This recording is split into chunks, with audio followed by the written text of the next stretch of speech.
Health 275 midterm by me, Fabian Miranda. Getting straight into it, going off of chapter 10 to start, drug use and addiction. My take-home message from that was just the way that it described developments of addiction. It kind of put that bit of knowledge in my head, and how we as people, we seek pleasure and we seek to avoid pain. And we also happen to be creatures of habit.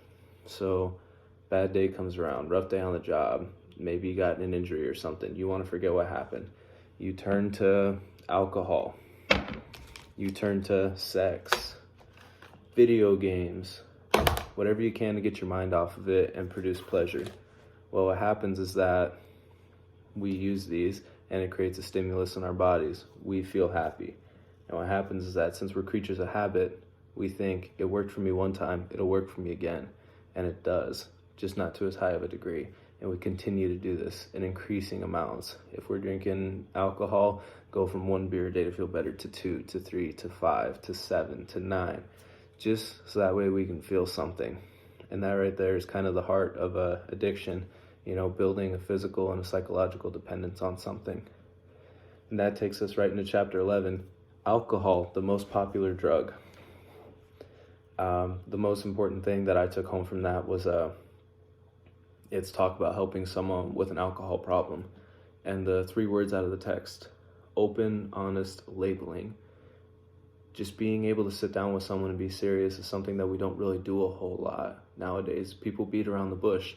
And reading this in the textbook, just being open, honest, serious, I think you have a problem.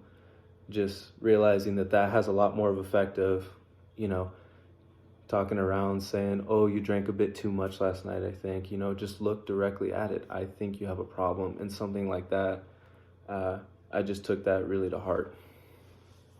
Next up is chapter 12, tobacco use.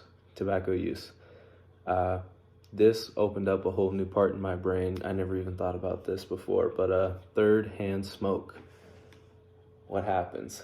Someone, primary smoker, they inhaled chemicals. Second-hand smoke, they blow out. And those particles are out in the air. But what happens after that? They have to sit on something. Matter doesn't disappear.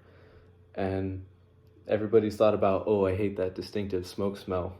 But no one ever thought about how all those harmful chemicals and those heavy metals, they don't just disappear.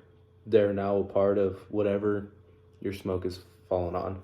Carpet, paint, furniture, whatever's around. If you're smoking in your kitchen, that could be all over your cookware.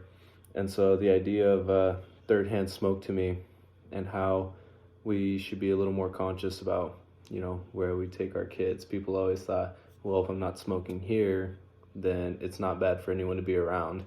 But now I'm going to be thinking about that next time I go into a situation with a heavy smoker.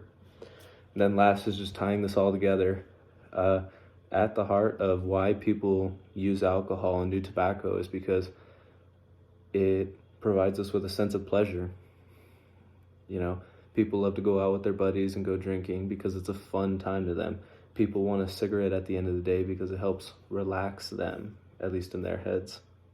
Increased heart rate, stuff like that. It doesn't actually relax you, but it feels like it.